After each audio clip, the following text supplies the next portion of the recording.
Imagine a packed auditorium in Los Angeles, hushed beyond belief, as the house lights dim and one solitary figure strides onto the stage. Cameras are off. No director yells, "Cut." The world's most beloved actor, Keanu Reeves, stands center stage, script in hand. He clears his throat, lets his gaze sweep across thousands of faces, and millions more watching live online. Then he utters the four words that will break the internet. "My sentence is final. Goodbye forever." In that heartbeat, a global community shatters, fans grip their seats, and headlines explode. Keanu Reeves, the man who danced with bullets, soared among Neo's shattered code, and marched beside John Wick, has decided to walk off set for good. No stunt double, no CGI mask. This departure is as raw and real as the roles he's embodied for decades. Once lauded as Hollywood's nicest guy, Reeves transformed his legend with this unscripted moment. He wasn't releasing a press statement or buying ad space, he simply spoke, his trademark baritone resonating like a final bell. In that single breath, he triggered worldwide disbelief, speculative tabloid frenzy, and more fan tributes than any Oscar win ever could. This is not a fleeting retirement from one franchise or a hiatus between trilogies. This is his definitive exit, a vow he leaves taped to the world's broken DVD cases and streaming queues. To understand why the compassionate star delivered that fateful line, we must rewind to his earliest days, long before Speed's silent tension or The Matrix's bullet-time spectacles.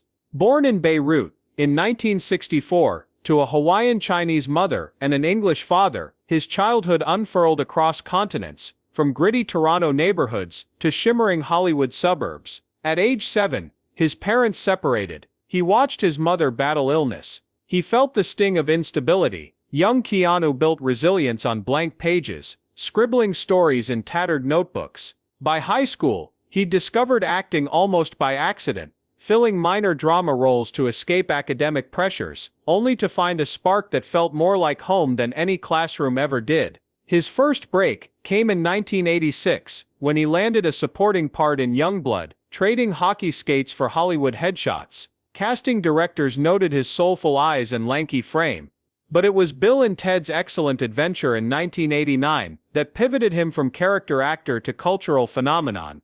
As Ted Theodore Logan, he bounced through time with joy and affable innocence, planting the seeds for a career that would pivot from goofy charm to heart-rending gravitas. Speed's relentless bus chase in 1994 and the Matrix trilogy at the turn of the millennium solidified his action hero bona fides. Yet even as he leaped from rooftops and danced with code, Reeves carried an aura of humility rare in blockbuster brutes. Off-screen, his life remained a study in contrast. Brothers in arms at fan conventions recall him standing quietly behind tables, offering to sign every autograph by hand. No limits, no rushed scans. He'd extend his lunch hour to pose for selfies, chase after whispering fans in hallways, never charging for photos. Between takes, he slipped away from trailers to chagrin paparazzi, often spotted in single-file lines at sandwich shops, clutching a paper bag and sipping an iced coffee. He gave away millions anonymously to charities, children's hospitals, cancer research funds, survivors of natural disasters, yet never once tweeted about it. For Reeves, generosity was natural, not a marketing tactic. And yet behind that generosity lay deeper currents of sorrow and questioning, the deaths of close friends and partners, the loss of a stillborn daughter, and brushes with the industry's darker edges tempered his buoyant persona. In interviews, he spoke of a search for meaning beyond celluloid applause. He embraced Buddhism, surfing, and motorcycle rides to seek solace. Fans noted that after John Wick Chapter 4, he seemed at peace, as if the character's cathartic vengeance had purged something within him. In late 2023, whispers began of Reeves withdrawing from major press junkets, canceling convention appearances, and quietly selling off portions of his production company shares. Then came the fateful surprise. On the morning of May 12, 2024, he posted a minimalist video on his official channel, 3 seconds of rolling film noise, then a close-up on his face, eyes steady, voice calm. "My sentence is final, goodbye forever." No trailer, no cinematic flourish, no denials. Within hours, fan forums crashed, social platforms flooded with speculation, and Hollywood insiders scrambled for clarity. Friends close to Reeves described him as serene, like a monk leaving his monastery, unburdened by ego, ready for the next chapter beyond camera lenses. In the coming sections, we'll unpack this seismic farewell. We'll trace Reeves's journey from unstable childhood to international stardom, explore the trials that shaped his inner life, and reveal the hidden reasons he's stepping away. We'll dive into his unexpected business ventures, the motorcycle company Arch, the philanthropic spirit behind his production house, and the eccentric hobbies he may turn into post-Hollywood pursuits. And we'll examine the void he leaves in an industry that built itself on his magnetic charm and self-effacing wit. So stay with us, because the story of Keanu Reeves's final sentence promises to be as gripping as any blockbuster plot twist he ever delivered. Rewind to the turbulence of his earliest days.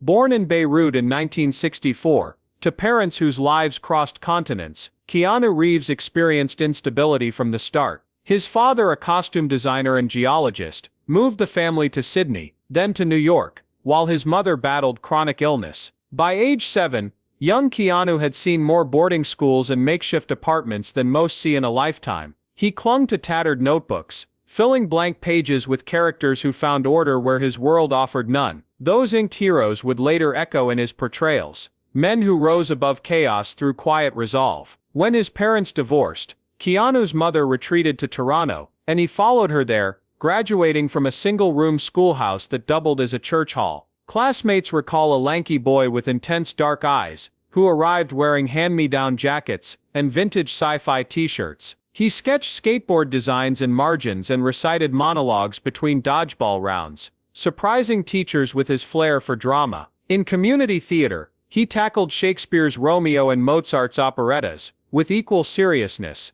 though he kept his real fears hidden: fear of abandonment, fear of hospitals, fear that the next move might tear him from friends he had just made. By his teens, Reeves found release on the ice as a junior hockey player, channeling adolescent restless energy into slap shots and body checks. He credited the sport with forging discipline and teaching loyalty to teammates who became surrogate family. Yet the rink's physical demands also injured his shoulder and forearm, leading him to contemplate new alliances between body and mind, between sweat on canvas and sweat under stage lights. A high school drama teacher steered him toward film auditions, convincing Keanu that the camera could capture honesty in a single frame, whereas a stage required sustained bravado night after night. His first on-screen credit arrived in 1986 with Youngblood, a modest hockey drama that paid him less than $50 a day, but introduced him to the mechanics of movie sets, grip carts, clapperboards, tangled cables and catering tables he never approached. Instead, Reeves slipped away to observe construction crews' welding sets, listened to stunt coordinators map out fall zones, and studied camera lenses like they were magical portals.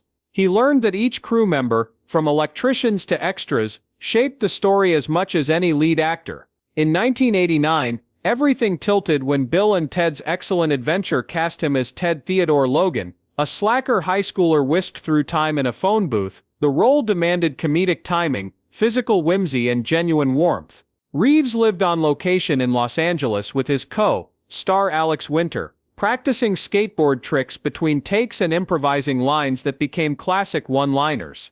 Audiences laughed at his goofy bravado, but insiders noticed a vulnerability beneath the humor, an echo of his own childhood fraught with loss. That duality became Reeves's signature effortless charm threaded through with unspoken grief. As the 90s dawned, roles grew darker and more demanding. Speed 1994 thrust him into adrenaline-soaked heroism, a young cop trapped on a bus rigged to explode if its speed dipped. Reeves dived into research with transit operators and explosives experts, insisting on realistic dialogue and authentic control panel layouts. He even rode decommissioned city buses through closed streets to perfect steering and braking technique. Though he flirted with greater paychecks in romantic comedies, he chose instead films that tested him physically and mentally. Then came The Matrix 1999, a watershed moment that fused his physical training, martial arts, weightlifting, gun safety, with philosophical undercurrents borrowed from his Buddhist studies. Reeves spent months in specialized dojo-style studios, mastering wirework for gravity-defying kung fu sequences. He and co-star Carrie-Anne Moss practiced choreographed routines for hours, while directors buttressed sets with hidden harness mounts. Reeves's insistence on precision kept stunt performers safe. He halted filming on more than one occasion when a harness seemed worn or a camera crane swung too close. Off-camera, Reeves nurtured a side life of generosity.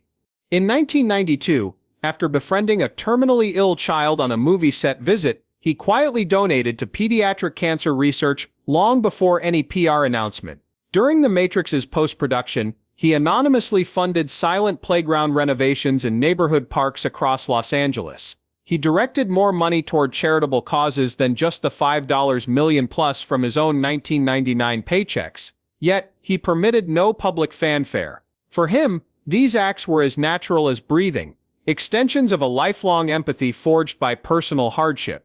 By the time John Wick 2014 reintroduced him as a near-mythic assassin seeking vengeance, audiences saw more than bullets and choreographed fight sequences. They saw a man who understood loss intimately, who channeled grief into every deliberate gun reload and every measured martial arts strike. Reeves spent months training in jiu-jitsu dojos, learning firearms safety from ex-military coaches, and practicing fight scene blocking in abandoned warehouses.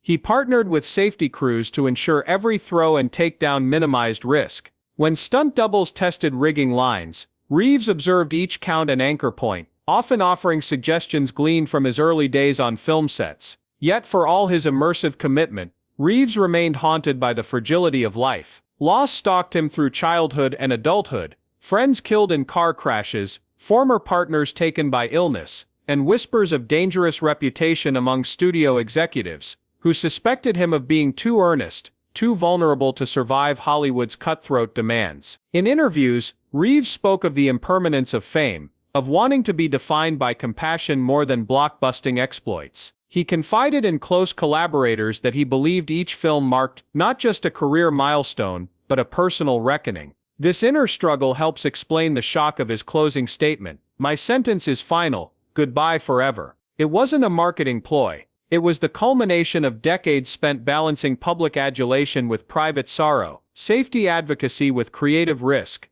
global superstardom with quiet self-effacement. When Keanu delivered those 4 words live, unfiltered, he administered his own plot twist: the action figure stepping out of the frame, the savior relinquishing the mantle, the everyman choosing a new path beyond celluloid. In the next section, we'll explore the hidden catalysts behind that decision, the personal losses, the business entanglements, and the spiritual awakening that led him to walk away at the height of his powers, seeking a final act of authenticity under his own terms. Behind every euphoric premiere and standing ovation lay personal crossroads that reshaped Reeves's life and career trajectory. In 1993, fresh from The Matrix's breakthrough success, he faced the sudden loss of actor River Phoenix, his closest friend since teenage days on Vancouver sets. Phoenix's collapse outside a nightclub stunned the industry, and Reeves in particular. He arrived at the hospital in the pre-dawn hours and spent 2 days by River's bedside, tracing the final hours of laughter and shared dreams. The tragedy forced Reeves to confront the gnawing question that haunts many in Hollywood: if fame and fortune couldn't save a life, what truly matters?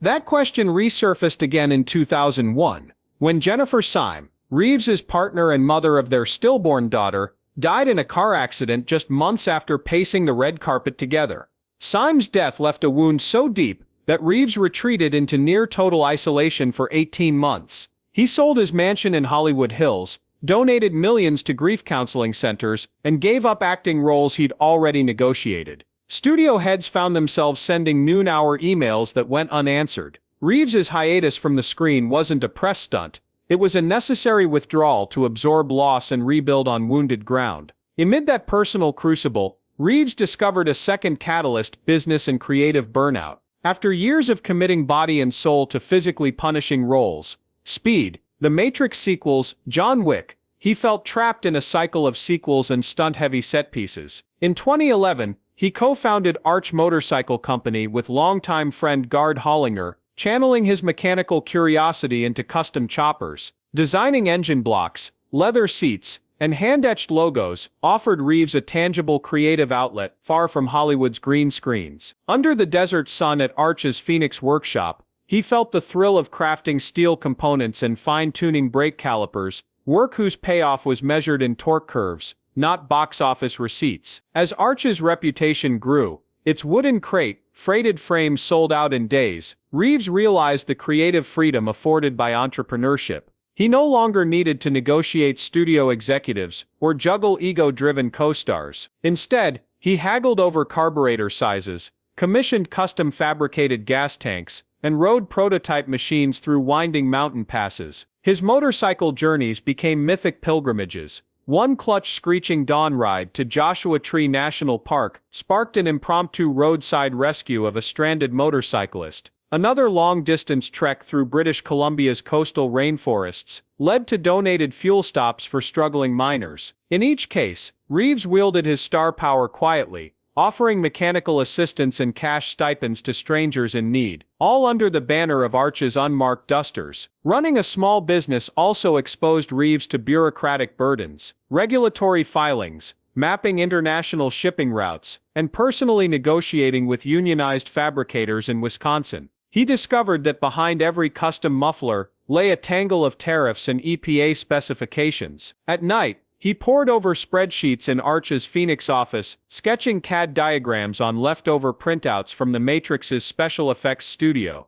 That hands-on immersion offered him a blueprint for creative control and a roadmap out of Hollywood's franchise treadmill. Parallel to his business awakening, Reeves delved deeper into Buddhist practice, a spiritual catalyst that reframed his approach to life and art. In 2014, he spent 2 weeks at a monastery in Nepal, meditating beneath Himalayan pines, and learning silent mindfulness techniques from Tibetan lamas. He kept no journal. He only noted once to a close friend that the discipline of focusing on breath, especially when scars of grief surfaced, provided a living antidote to anxiety. Upon returning, he incorporated daily seated meditation sessions into his studio routine, guiding cast and crew through brief mindful pauses before each action sequence on John Wick, Chapter 3. Production insiders recall a moment when Reeves halted a high-speed car chase rehearsal, motioned everyone to breathe deeply, and spoke softly, "We owe safety not just to our bodies, but to our minds." Those moments crystallized the final catalyst behind his departure announcement. By early 2024, Keanu had endured 3 decades of fame's roller coaster, soaring adulation followed by searing personal loss, balanced precariously with steely creative tenacity in front of cameras and in Arch's metal shop. He observed colleagues succumbing to burnout, stunt performers sidelined by injuries, and once vibrant co-stars retreating under the glare of critical scrutiny. Reeves recognized that each bullet-time sequence, each meticulously choreographed duel, extracted a toll beyond the visible bruises. He became determined to reclaim his own narrative before the industry dictated his next chapter. Hence the fateful stage moment announcing, "My sentence is final, goodbye forever." Those 4 words were not a marketing gimmick or the setup for a post-credits twist. They were the culmination of grief, creative triumph, spiritual clarity, and an entrepreneurial spirit, demanding room to roam unencumbered. He left behind international fan conventions, contract renewals, and a bank of sequel options. In doing so, Reeves rewrote his own story. He chose a trajectory defined not by final box office tallies, but by authentic self-determination. A man who once played Neo, the one destined to change the Matrix, opted to step outside any script, to explore what lies beyond even the most exhilarating cinematic universe. In the next section, we'll examine the immediate fallout from his departure, how studios scrambled to retool blockbuster pipelines, how fans responded with global vigils and online manifestos, and how Reeves's final sentence ignited a broader debate on the ethics of on-screen violence, celebrity burnout, and the boundaries between personal agency and fan entitlement. Will Hollywood learn from his exit, or will it continue chasing box office data at the expense of the very human bodies delivering the thrills? Within hours of his terse goodbye, boardrooms from Burbank to London were in crisis mode. Studio chiefs who had once courted Reeves with 6-figure paydays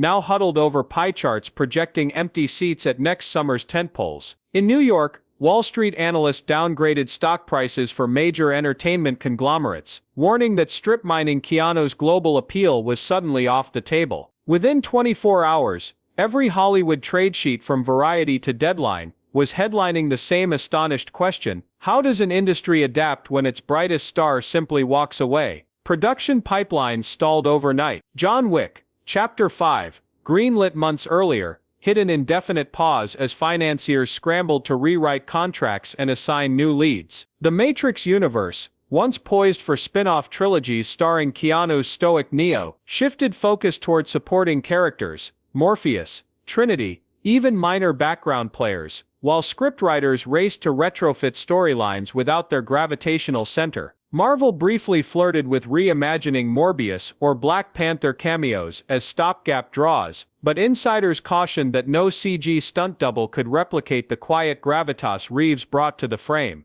As development slates emptied, assistant producers found themselves repackaging TV pilots and indie thrillers, desperate for any property that might fill the breach. Fans erupted in global vigils. In Los Angeles, hundreds gathered at the Chinese Theater Plaza, holding handwritten signs that read "Forever Beloved" and "Thank you Keanu." Candlelight flickered beneath sculpted faces of Neo and John Wick painted on placards. Simultaneous gatherings sprang up in Tokyo's Shibuya Crossing, London's Leicester Square, and Mumbai's Bandra Kurla complex, each lit by smartphones capturing the same moment of collective heartbreak. Keanu's four-word valediction echoing through silent crowds. Online, #goodbye forever and #my sentence is final trended worldwide. Twitter users shared poetry. TikTok creators choreographed slow-motion reenactments of Reeves's farewell clip, framing it as an elegy to a career that defined a generation. Yet not all reactions were sorrowful. A vocal minority accused fans of entitlement,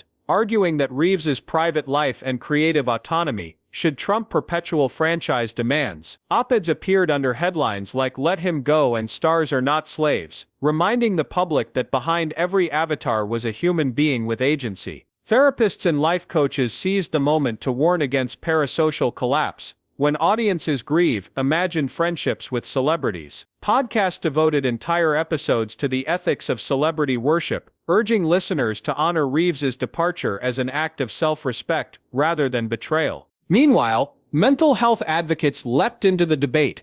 Articles in Psychology Today and Rolling Stone dissected the long-term effects of high-pressure stardom, chronic stress, insomnia, and the toll of repeated emotional exposure. They pointed to Reeves's history of personal loss and his well-documented generosity toward grief counseling centers as signposts on a broader path that maybe the man was choosing his own healing over Hollywood's relentless churn. Social media influencers tagged #selfcare for stars, encouraging fans to support celebrities' boundaries and mental wellness choices rather than mourn their absence. Amid this cultural maelstrom, second-unit directors and stunt coordinators watched with baffled relief. Reeves had long insisted on hands-on involvement in fight choreography and harness checks. Now they faced a future where those protocols might be orphaned. Would studios invest in new Reeves-style safety standards or default to cheaper, riskier shoots without his watchful eye? Unions immediately issued statements reminding producers that stunt safety was no longer negotiable, an echo of the changes Reeves had championed in his own career. The WGA and SAG-AFTRA issued joint memos applauding Reeves's example, calling on their members to assert creative agency and personal boundaries in contract talks. On the business front, Reeves's motorcycle venture Arch briefly saw a frenzy of interest. Speculation mounted that Keanu might redirect creative energy into bespoke bike designs, or even open a chain of custom-build workshops. Sales of Arch choppers spiked as collectors assumed scarcity would be forced by Reeves's new focus. Yet insiders cautioned that Arch's leadership remained rooted in Gard Hollinger's engineering team, suggesting that Reeves's departure from the screen would not diminish his commitment to the brand, an early sign that his post-Hollywood identity would still blend grit with craftsmanship. In the corridors of talent agencies, negotiations grew warrior. Rising actors who once dreamt of a Keanu-like trajectory now faced sobering projections. The era of one-man franchises might be waning. Agents pitched ensemble-driven universes and rotating casts over single-star properties, hoping to inoculate studios against the sudden hole left in marquee power. Executives began budget stress tests. What if any A-list lead decided to vanish tomorrow? Contingency clauses referencing Reeves's final sentence found their way into new development deals overnight. Yet even as Hollywood's machine sputtered, smaller indie filmmakers saw opportunity. Documentarians raced to interview Reeves's longtime collaborators, probing for insights into his exit. Simultaneously, digital platforms greenlit limited series exploring Keanu's farewell as a cultural phenomenon. The memes, the vigil footage, the fan psychology. Slate published a multimedia package tracking rumor trajectories. The Guardian released a feature comparing Reeves's withdrawal to Robert Downey Jr.'s public breakdown in 2001, arguing that each moment signaled shifts in audience celebrity dynamics. Through the noise, one theme emerged clearly: a powerful reminder that art is inseparable from the lives of those who create it. Keanu's departure ignited not just a scramble for story replacements, but a profound reckoning about the relationship between performer and public. It opened urgent questions. Can an industry built on evanescent spectacle embrace genuine human limits? Will fans learn to honor the finality of a beloved actor's own choice, or will they continue to demand ever more appearances, risking burnout behind the scenes? So we'll explore how Reeves's exit has inspired a new wave of creative models, from micro-budget filmmaking to star-led artist residencies, and examine the early signs of a shift in Hollywood's power dynamics, because Keanu's final sentence may prove to be the catalyst for an industry transformation greater than any blockbuster finale. In the wake of Keanu Reeves's final sentence, a surprising creative renaissance has emerged, one driven by filmmakers and artists no longer shackled to the old star-driven model. Across Los Angeles, tiny production collectives have launched micro-budget features financed by direct-to-fan campaigns on platforms like Kickstarter and Seed and Spark. Producers, who once courted A-list talent, now lean into ensemble casts of rising actors, writers and directors united by shared vision rather than bankable names. In Brooklyn lofts and repurposed warehouses, crews shoot gritty dramas on smartphones and LED-lit soundstages, cutting costs while preserving creative control. Early screenings at neighborhood pop-up cinemas sell out in hours, proof that audiences crave fresh stories untethered from franchise formulas and blockbuster price tags. Simultaneously, artists have pioneered star-led residencies that mirror tech incubators more than traditional Hollywood studios. The Nomad Narrative Lab, founded by a former stunt coordinator and 2 indie producers, offers 6-week retreats on Catalina Island where creative teams live in communal cottages. Each morning features collaborative story workshops. Afternoons are devoted to location scouting and guerrilla filmmaking exercises. By sunset, participants edit footage in seaside cabins, then screen rough cuts for peer feedback. This model flips the usual script. Instead of waiting for studio approval, creators prototype scenes and remix them in real time, iterating until the story sings. Alumni of Nomad Narrative Lab have already secured distribution deals with boutique streaming channels, bypassing major networks altogether. On the digital front, Reeves's exit accelerated the growth of actor-peer networks. Platforms such as StagePass now let performers host virtual masterclasses, covering everything from fight choreography to mindful presence, open to global subscribers for modest fees. When a major martial arts coordinator joined StagePass, membership surged, demonstrating that fans will pay to learn craft directly from professionals. Local theaters in San Francisco and Toronto have partnered with these platforms to host hybrid in-person/online workshops, creating new revenue streams for underutilized venues. Similarly, the nonprofit Actors Commons has launched a fellowship fund, enabling emerging artists to access technical equipment and mentorship without relinquishing royalties or creative rights. Reeves's departure also inspired a rethink in distribution. Indie directors who once relied on film festivals now exploit drop premieres on social media, announcing a secret screening, sending a private livestream link to the first 500 RSVPs, then releasing the finished cut on emerging apps. This guerrilla distribution model generates buzz without hefty marketing budgets and fosters a sense of event-driven exclusivity. One short film by a former production assistant, Fractured Memory, amassed 2 million views on a single weekend after its surprise release, numbers comparable to low-budget features backed by major studios. Meanwhile, emerging production houses are rewriting contract norms. New tiny budget deals guarantee talent, back-end profit shares, and predefined mental health leave, a direct response to Reeves's example of personal agency. Writers and directors gravitate toward these companies, drawn by transparent revenue splits and flexible shoot schedules. Within months, Several small studios reported employee retention rates above 90%, a remarkable feat in an industry notorious for turnover. This shift underscores a larger power realignment. Creative talent, emboldened by Reeves's walkaway, now negotiates from a position of strength, demanding humane working conditions and ownership of their own IP. Even legacy studios have taken note. At a major West Coast lot, executives quietly launched a creative autonomy division, testing a hybrid approach, mid-budget films starring emerging actors under first-look distribution agreements. A pilot slate of 6 features just wrapped principal photography, each directed by alumni of independent film labs. Studio insiders acknowledge that these projects carry less financial risk and cultivate new star potential without the overhead of mega-budgets. Early internal screenings prompted a rare round of applause, proof that smaller-scale creator-driven stories can resonate powerfully when studios relinquish rigid control. The theatrical exhibition landscape is evolving in parallel. Micro-cinema cooperatives have popped up in cities like Austin and Berlin, where programming is curated by rotating collectives of local filmmakers and critics. Membership fees cover venue maintenance, while box office splits flow back to directors. These cooperatives prioritize works by underrepresented voices and champion risk-taking, qualities long stifled by multiplex programming dictated by opening weekend predictions. Some have even reserved monthly Keanu nights, screening his classic films alongside indie shorts, sparking conversations about the actor's influence on alternative storytelling models. Financial backers are recalibrating too. Private equity groups once drawn to high ROI franchises are now allocating seed funds to creative cooperatives, offering modest returns but lower risk and strong community impact metrics.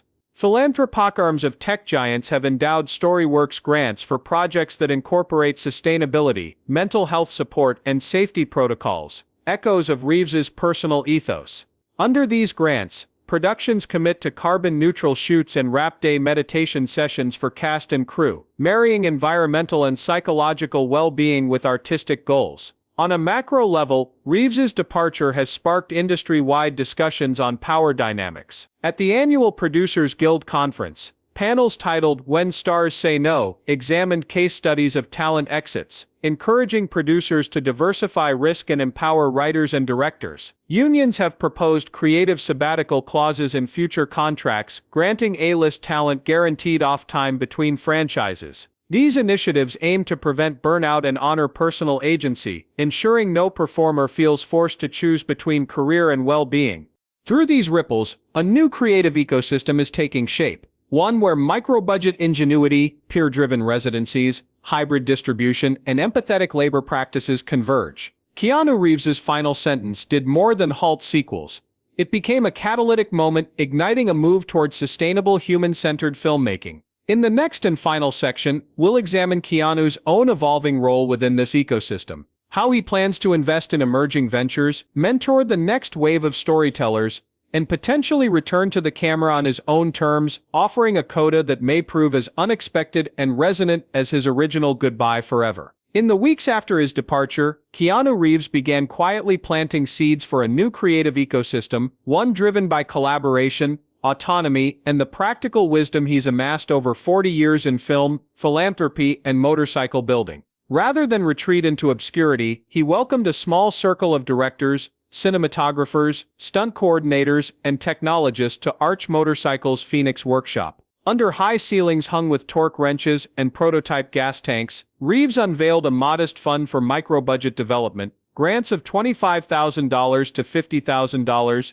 earmarked for story-driven projects that emphasize safety, sustainability, and genuine human connection over spectacle. Each recipient signed a simple agreement guaranteeing fair profit sharing, mental health days, and a cap on stunt-driven risk. "We're not chasing blockbusters," Reeves explained, "but building stories that last beyond opening weekend." That hands-on approach resonated immediately. Independent filmmakers, accustomed to pitching to distant executives, found themselves drafting storyboards on grease-stained tables beside leather-clad bike frames. Stunt coordinators who once begged for harness tests on major sets received open access to Reeves's own network of safety engineers. Virtual reality pioneers from Silicon Valley arrived with headsets and motion capture rigs, eager to collaborate on immersive narratives that blend live-action performance with interactive elements. Reeves insisted on analog first drafts, ink on paper before any code was written. He wanted creative teams to wrestle with character arcs and emotional beats before layering in photorealistic environments or high-octane physics. Great stories aren't built on graphics cards, he reminded them,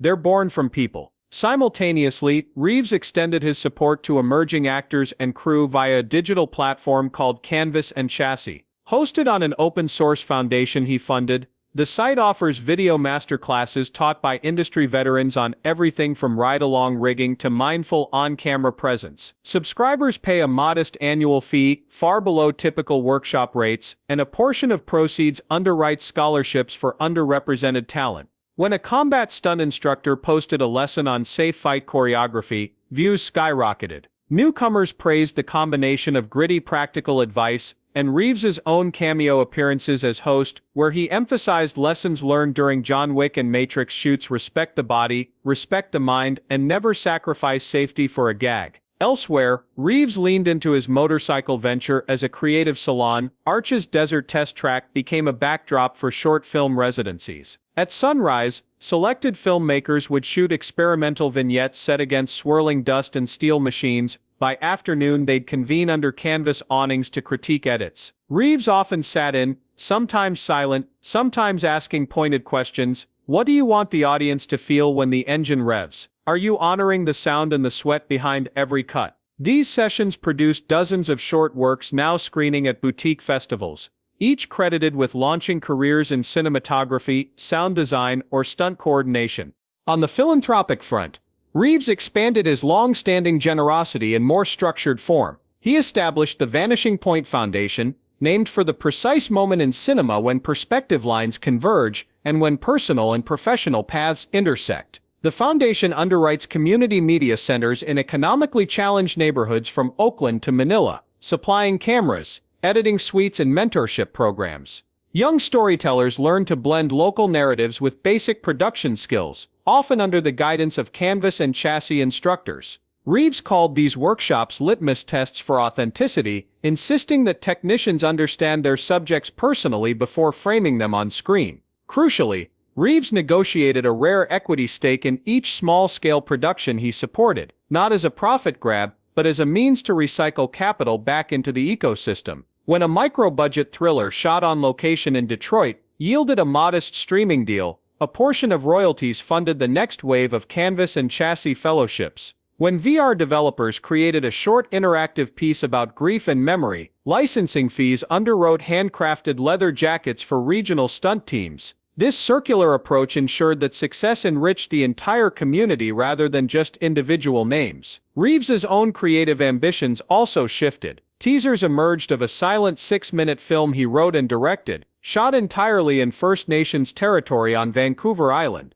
It follows a lone rider and their dog through coastal forests, using minimal dialogue and evocative sound design to explore themes of loss and renewal. Production notes indicate Reeves insisted on working with local crews and elders to ensure cultural respect and environmental stewardship. When the finished film premiered at a small theater in Victoria, complete with a kenda led by Reeves in work boots and scarf, audiences praised its meditative power and absence of bombast. It felt like a natural next chapter, intimate, purposeful, and free from box office pressures. As Section 5 closes, we see the outlines of Keanu Reeves's post-Hollywood vision, a mosaic of micro-budget films, hands-on mentorship, writer-inflected residencies, and community-centered philanthropy. Rather than vanish completely, he's transforming the structures that once bound him, shifting power to creators who share his respect for body, mind, and story. And though his next major screen appearance remains unannounced, the momentum he's generated suggests his final act may not be a goodbye, but a reinvention of what it means to be an artist in a world still chasing spectacle.